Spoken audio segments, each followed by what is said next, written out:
అధ్యక్ష,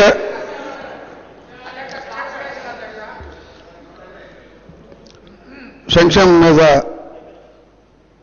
మాట్లాడేటువంటి అవకాశం కల్పించినందుకు ముందుగా ధన్యవాదాలు అధ్యక్ష.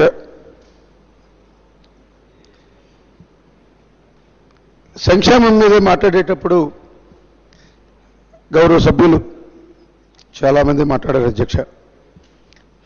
అందులో బీసీల గురించి, బీసీలు కేటాయించినటువంటి కేటాయింపుల గురించి మాట్లాడారు. మా బీసీలకు ఎప్పుడు కూడా అన్యాయం జరుగుతూనే ఉంది అధ్యక్ష.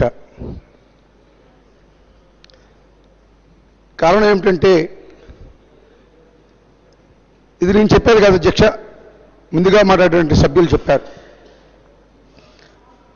ప్రస్తుతం జరుగుతున్నటువంటి ఈ బడ్జెట్ సమావేశాలు ఈ రాష్ట్ర ప్రజలు 5 కోట్ల మంది చూస్తూ ఉన్నారు అధ్యక్ష. ఈ బడ్జెట్ తాలూకా ముఖ్య ఉద్దేశం వచ్చే సంవత్సరానికి ఏ శాఖకి ఎంతెంత కేటాయింపులు చేశారు,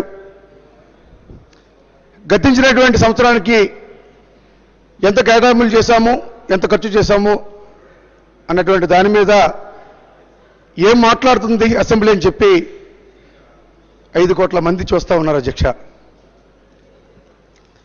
అది మానేసి సభ్యులేమో గత ముందు పోతారు అధ్యక్ష. గత 10 సంవత్సరాల గురించి కూడా మేము మాట్లాడేటప్పుడు కూడా స్పష్టంగా 5 సంవత్సరాల గురించి మాట్లాడవలసిన అవసరం కూడా ఉంది అధ్యక్ష. 2004 నుంచి 2009 ఆ దివంగత నేత రాజశేఖర రెడ్డి గారు, ఆగండి వినండి మీకు అర్థమవుతుంది. రాజశేఖర రెడ్డి గారు బీసీల గురించి, బీసీల అభ్యున్నతి గురించి అనేకమైనటువంటి కార్యక్రమాలు చేశారు అధ్యక్ష. వాళ్ళు మాట్లాడేటప్పుడు బీసీలు తినేదానికి 2 రూపాయల కిలో బియ్యం పెట్టామని చెప్పి చెప్పారు అధ్యక్ష. ఆ పెట్టింది 1983 ఎన్నికల్లో స్వర్గీయ ఎన్టీ రామారావు గారు అధ్యక్ష. ఈవేళ కూడా మీ అందరం కూడా ఎన్టీ రామారావు గారిని కొనియాడుతున్నాం అధ్యక్ష. కానీ ఆ రోజు ఎన్టీ రామారావు గారు పార్టీ పెట్టినప్పుడు ఏదైతే బీసీల గురించి మా ముఖ్యమంత్రి, మా నాయకుడు చంద్రబాబు నాయుడు చేశారని గౌరవ సభ్యులు చెప్తున్నారు. ఆ రోజు ఆ చంద్రబాబు నాయుడు కాంగ్రెస్ పార్టీలో ఉన్నారు అధ్యక్ష. 83లో నిజంగా తెలుగుదేశం పార్టీ ప్రవేశపెట్టినటువంటి విధి విధానాలకు కానీ, ప్రజల సంక్షేమానికి కానీ, ఎన్టీ రామారావు గారు తీసుకున్నటువంటి నిర్ణయాలకి కట్టుబడి ఆకర్షితుడై ఈ రాష్ట్ర ప్రజల్ని అభివృద్ధి చేసే దిశగా పయనించాలనుకునేలాగుంటే మామగారు పెట్టేటువంటి పార్టీలోకి ఆ రోజే కాంగ్రెస్ పార్టీకి రాజీనామా చేసి తెలుగుదేశం పార్టీలో చేరుంటే నిజంగా ఈ తెలుగుదేశం పార్టీ సిద్ధాంతాలకి ఆయన కూడా ఇదే పార్టీలో పోటీ చేసి ఉండేవాడు అధ్యక్ష. తెలుగుదేశం ప్రవేశపెట్టినటువంటి కార్యక్రమాలకు కానీ, ఆ ఆశయాలకు కానీ ఏ విధమైనటువంటి నమ్మకం లేనటువంటి చంద్రబాబు నాయుడు కాంగ్రెస్ పార్టీలోనే పోటీ చేశాడు అధ్యక్ష. అధికారానికి అలవాటు పడినటువంటి చంద్రబాబు నాయుడు గారు తెలుగుదేశం ప్రభుత్వం అధికారంలోకి వచ్చిన తర్వాత ఆ అధికార పార్టీ కుర్చీలో కూర్చున్నామనే దురాలోచనతో మామగారిని మెప్పించి మళ్ళీ తెలుగుదేశం పార్టీలో చేరారు అధ్యక్ష.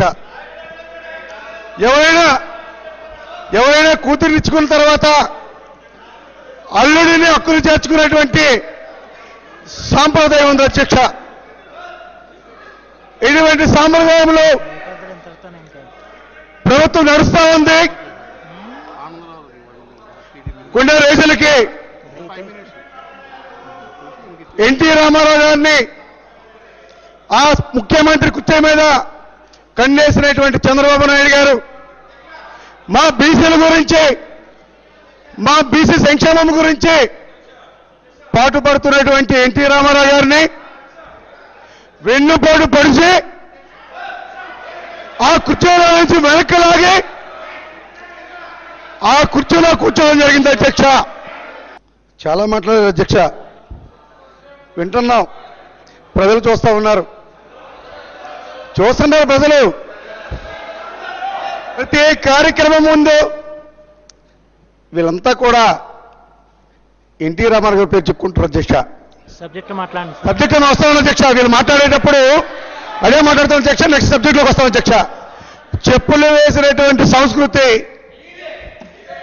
మాదే. చెప్తా ఆగు.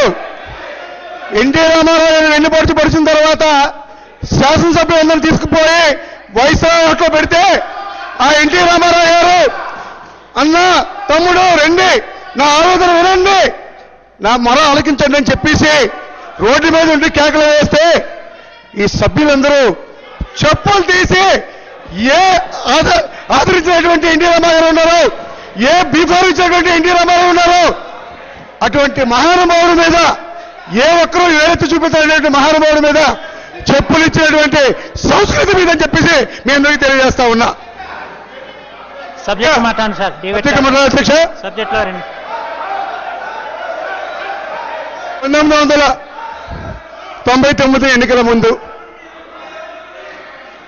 బీసీల గురించి చాలా చేశామని చెప్తా ఉన్నారు. ఆ ₹2 కిలో బియ్యాన్ని 3 పూట్ల కూడా మా బీసీ వాళ్ళందరూ కూడా హ్యాపీగా తినేవారు అధ్యక్ష. అది ఎన్టీ రామారావు గారు పెట్టేటువంటి పథకం అధ్యక్ష. ఆ తర్వాత ముఖ్యమంత్రిగా చంద్రబాబు నాయుడు గారి రాష్ట్రానికి అయిన తర్వాత ఆ ₹2 తాలూకా బియ్యాన్ని 3.5 నుంచి 5 పాలు చేశారు అధ్యక్ష. అంటే రేట్లు పెంచుకుంటూ పోయి బీసీ వర్గాలు ఏమో 3 పూట్ల తినడానికి అవకాశం కల్పించకపోతే అది బీసీలకి అభ్యున్నతి గురించి పనిచేసినట్టు అధ్యక్ష. అంతేకాకుండా 1999 ఎన్నికలు వస్తున్నాయి అధ్యక్ష. ఆ ఎన్నికల ముందు బీసీలందరికీ బడ్జెట్ మీద మాట్లాడండి. బడ్జెట్ మీద అధ్యక్ష, ఇది బీసీల గురించి అధ్యక్ష. వెల్ఫేర్ ఇది అధ్యక్ష, ఇది వెల్ఫేర్ మీద మాట్లాడుతున్నాను. ముందడుగని చెప్పి ఆదరణ అని చెప్పి బీసీల గురించే సంక్షేమ కార్యక్రమాలు పెట్టారు అధ్యక్ష. ఎన్నికలు ఎదురున్నాయి కాబట్టి, ఎన్నికలు పోవాలి కాబట్టి ఆ రోజు రజులకేమో ఒక ఇస్త్రీ పెట్టి ఒక తప్పాలో ఇచ్చారు అధ్యక్ష. వినండి చెప్తా ఏమి ఇచ్చామో. ఇలా ప్రతి కులానికి కూడా ఆ కులవృత్తి సంబంధించినటువంటి కాస్త కొత్త సామాన్లు ఇచ్చారు అధ్యక్ష. నిజంగా చంద్రబాబు నాయుడు మనం పేరుకోరిస్తాననుకుని బీసీ వాళ్ళందరూ కూడా ఆ రోజు తెలుగుదేశం పార్టీకే ఓట్లేయడం జరిగింది అధ్యక్ష. తీరా అధికారంలోకి వచ్చిన తర్వాత కనీసం ఏ ఆదరణ కూడా ఆదరణ నిరాదరణ అయింది అధ్యక్ష. ఆ ముందడుగేమో వెనకడుగైంది అధ్యక్ష. ఇలా ధర్మలో సాగుతూ పోతే 2004 ఎన్నికలు వచ్చాయి అధ్యక్ష. ఎన్నికల ముందు స్వర్గీయ రాజశేఖర రెడ్డి గారు పాదయాత్ర చేసి మా బీసీల తాలూకా బ్రతుకులు ఏ విధంగా ఉన్నాయి, మా ఆవేదన చూసి అర్థం చేసుకున్నారు అధ్యక్ష. అర్థం చేసుకొని అధికారంలోకి వచ్చిన వెంటనే ఏదైతే మాకు సంక్షేమ కార్యక్రమాలు అందిస్తా ఉన్నారో చంద్రబాబు నాయుడు లాగా ఇస్త్రీ పెట్టి తప్పాలా, మరి క్షౌరృత్తి చేసే వాళ్ళకేమో చిన్న బాక్సు అటువంటివి ఇవ్వలేదు అధ్యక్ష. ప్రతి బీసీ కుటుంబంలో చదువుకునేటువంటి ప్రతి విద్యార్థికి కూడా ఫీజు రియంబర్స్మెంట్ పెట్టి ₹100 ఫీజు చెల్లించినటువంటి ప్రతి కుటుంబాన్ని కూడా ఆదుకొని ఈరోజు బీసీ వర్గాల్లో ఉన్నటువంటి ప్రతి ఇంజనీర్ కానీ, ప్రతి డాక్టర్ కానీ, ప్రతి ఐఏఎస్ ఆఫీసర్ కానీ అన్ని రంగాల్లో కూడా నైపుణ్యత కలిగినటువంటి మెరుగైనటువంటి చదువును చదివించడానికి ఫీజు రియంబర్స్మెంట్ పెట్టి అటువంటి వాటికి కూడా స్వస్థపరిచినటువంటి లెక్కలు చూసుకోండి. మీకు గర్వంగా చెప్పగలుగుతున్నాను అధ్యక్ష. ఈరోజు అంతేకాదు అధ్యక్ష, ఈరోజు ఏదైతే చంద్రబాబు నాయుడు 5 రూపాయల బియ్యం పథకాన్ని పెట్టాడు, దాన్ని ఎన్నికల మేనిఫెస్టో లేకపోయినప్పటికీ కూడా ఆ 5 రూపాయల నుంచి మళ్ళీ ఎన్టీ రామారావు లాగే 2 రూపాయల కిలో బియ్యాన్ని పెట్టింది డాక్టర్ వైఎస్ రాజశేఖర రెడ్డి చెప్పి చెప్పక తప్పదు అధ్యక్ష. అంతేకాకుండా ఈరోజు మేము చాలా కేటాయింపులు చేస్తాం బీసీల గురించి మాట్లాడుతున్నారు అధ్యక్ష. ఇక్కడ వీళ్ళ మేనిఫెస్టో అధ్యక్ష వెనుకబడిన తరగతుల సంక్షేమం ప్రతి ఏడాది కూడా 10,000 కోట్ల రూపాయలతో వెనుకబడిన తరగతులకి సంక్షేమ కార్యక్రమాలు కేటాయింపులు చేస్తామని చెప్పి ఇది మీ మేనిఫెస్టో అని చెప్పేసి చెప్తా ఉన్నా. దానిలో ఈరోజు కేటాయింపులు ఎంత చేశారని చెప్పారు అధ్యక్ష? 3,000 కోట్ల పైచిలుకు. అంటే వీళ్ళు ఇచ్చిందంత అధ్యక్ష కేవలం 30% మాత్రమే. బీసీఎల్ని 70% మోసం చేసినటువంటి ఘనత కూడా ఈ పార్టీ వాళ్ళకి దక్కుతుందని చెప్పేసి తెలియజేస్తున్నారు అధ్యక్ష. ఇక చేనేత రంగం వాళ్ళకి ప్రతి సంవత్సరం కూడా బడ్జెట్ కేటాయింపుల్లో 1,000 కోట్ల రూపాయలు కేటాయింపు చేస్తామని చెప్పారు అధ్యక్ష. మరి ఈ సంవత్సరం బడ్జెట్లో కేటాయించింది ఎంత అధ్యక్ష? 46 కోట్ల రూపాయలు అధ్యక్ష. 1,000 కోట్ల రూపాయలు ఎక్కడ అధ్యక్ష? ఇది మేము మాట్లాడేది కాదు అధ్యక్ష, మేదో ఆక్షేపణ చేస్తున్నటువంటి కాదు. వీళ్ళ మేనిఫెస్టోలో వీళ్ళు అధికారంలో రావడానికి, వీళ్ళు ముఖ్యమంత్రి కుర్చీలో కూర్చోవడానికి వీళ్ళు చేసినటువంటి ఆ రోజు ఇచ్చినటువంటి మేనిఫెస్టో అధ్యక్ష. ఇటువంటి మోసాలు చేసినటువంటి వీళ్ళు అధ్యక్ష మా బీసీల గురించి మాట్లాడేది, బీసీల సంక్షేమం గురించి మాట్లాడేది. అంతేకాకుండా ఈరోజు అధ్యక్ష రాజశేఖర రెడ్డి గారు ఏదైతే ఫీజు